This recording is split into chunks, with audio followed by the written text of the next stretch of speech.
नमस्कार दोस्तों, मेरा नाम है अविनाश कुमार। आप सभी का स्वागत है मेरा इस YouTube चैनल एक ग्रुप्स में। दोस्तों, आज हम लोग पढ़ेंगे फ्रैक्शंस के बारे में। ठीक है दोस्तों, एक बात और बता दूं कि फ्रैक्शन से हर एग्जामिनेशन में एक ना एक क्वेश्चन हर बार आता है और उस क्वेश्चन में सिर्फ सिंपली पूछा जाता है कि कौन सा भिन्न सबसे बड़ा है या फिर सबसे छोटा है। ठीक है, चलिए आज देखते हैं क्वेश्चन क्या है। निम्नलिखित भिन्नों में से सबसे बड़ा और सबसे छोटा कौन सा है। दोस्तों, एग्जामिनेशन में ऐसा ही इसी प्रकार का क्वेश्चन दिया रहेगा। जैसे ये 4 भिन्न दे देगा, इसमें पूछेगा कि कौन सा बड़ा है या कौन सा छोटा है। इस भिन्न को इस क्वेश्चन को सॉल्व करने के लिए लोग क्या करते हैं, एग्जामिनेशन हॉल में इन सभी को डिवाइड करके देखते हैं कि कौन सबसे बड़ा है और कौन सबसे छोटा है। तो दोस्तों, ये करना नहीं है एग्जामिनेशन हॉल में, क्योंकि इस तरीका से अगर कीजिएगा तो बहुत ज्यादा टाइम लग जाएगा।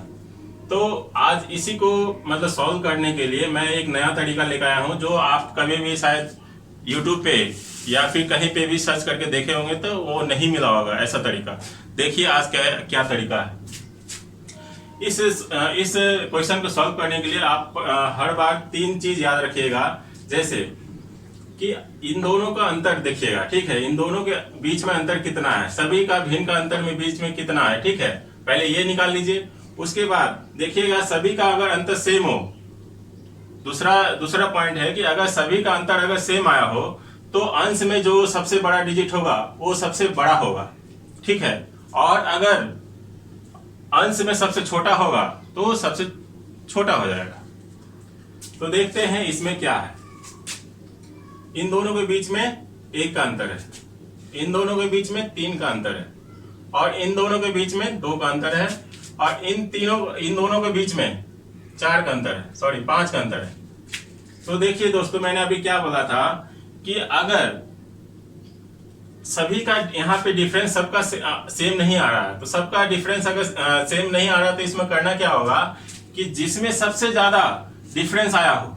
ठीक है, ये चीज गौर से सुनिएगा दोस्तों, जिसमें सबसे ज्यादा डिफरेंस आया हो, जैसे यहाँ पे 1 आया, इसमें 3 आया, इसमें 2 आया और इसमें 5 आया, जिसमें सबसे ज्यादा डिफरेंस आया हो वो भिन्न सबसे छोटा होगा, ये स्मॉल होगा।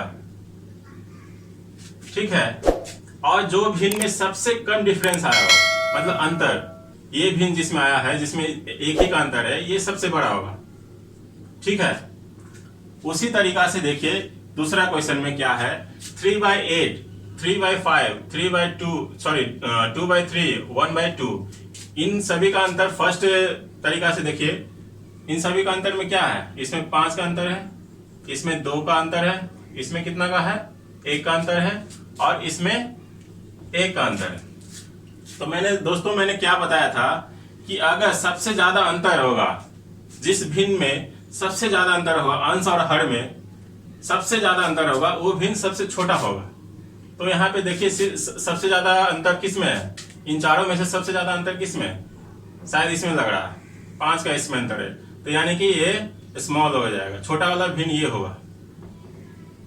और इसी क्वेश्चन में अगर देखा जाए तो इसमें 2 का, ये दोनों भिन्न में सेम अंतर आया हो। अगर बाई चांस अगर किसी ने पूछ दिया कि इन दोनों में सबसे बड़ा या सबसे छोटा कौन सा है, इसको पता लगाने के लिए क्या कीजिएगा, सेम चीज कीजिएगा, पहले इन दोनों के बीच में अंतर निकाल लीजिएगा। ठीक है, और दूसरा चीज इसमें क्या करना है कि देखिएगा अंश में सबसे बड़ा कौन सा है। ठीक है, अंश में यानी कि ऊपर वाला में सबसे बड़ा कौन सा है। अगर जो भी बड़ा होगा डिजिट, जैसे इसमें 2/3 है और 1/3 है, इसमें अंश में 2 है और इसमें अंश में 1 है, तो सबसे बड़ा क्या कहते हैं, ये इन दोनों में सबसे बड़ा भिन्न कौन सा होगा, तो ये हो जाएगा, क्योंकि इसका अंश बड़ा है और इसका अंश छोटा है। ठीक है, चलिए अब दूसरा देखते हैं। ये वाला एक भिन्न दिया हुआ है 7/11, 16/20 और 21/22। इन तीनों में सबसे बड़ा या सबसे छोटा अगर पूछा जाए तो क्या होगा। सेम क्वेश्चन है, उसी तरीका से करना है जैसे अगला ये दोनों को किए थे। इन दोनों का अंतर क्या है, 4 का है। इन दोनों में अंतर क्या है, 4 का है, और इन दोनों में अंतर क्या है, 1 का है। तो इसमें देखिए मैंने क्या बताया था, अगर सबसे ज्यादा अंतर होगा, सबसे ज्यादा इन दोनों के बीच में अंतर जिसमें सबसे ज्यादा आ गया वो होगा सबसे छोटा भिन्न। और सबसे कम जो भिन्न आएगा, जैसे सबसे कम जो अंतर आएगा इन दोनों के बीच में आ रहा है, तो ये इन तीनों का सबसे बड़ा होगा, ये भिन्न, ये सबसे बड़ा होगा, लार्जर। ये तीनों भिन्न में सबसे बड़ा यही वाला होगा, ठीक है। अब इन दोनों में देखिए, इन तीनों में सबसे छोटा कौन सा है।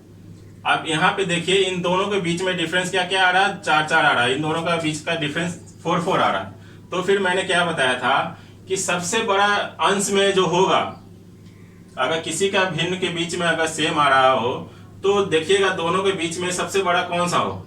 अगर 2 हो या 3 हो या 4 हो, सबका बीच में अगर सबका सेम सेम अगर आ रहा हो अंतर, तो हर बार याद रखिएगा क्या कि दोनों को क्या कहते हैं, अंश में जो सबसे बड़ा डिजिट होगा वही सबसे बड़ा होगा, और जिसमें कम होगा वो सबसे छोटा होगा। जैसे कि यहाँ पे 7 है, अंश में 7 है और इसमें 16 है, यानी कि इन दोनों के बीच में देखा जाए तो ये बड़ा हो गया, और इन दोनों के बीच में ये देखा जाए तो ये स्मॉल हो गया, छोटा हो गया, ठीक है। दोस्तों आशा करता हूं कि आप लोगों को ये वाला मेरा ट्रिक समझ में आया होगा, और अगर दोस्तों अगर समझ में आया हो तो प्लीज इस वीडियो को लाइक कर दीजिए और इस चैनल को सब्सक्राइब भी कर दीजिए और बेल आइकन को दबा भी दीजिए। Thank you.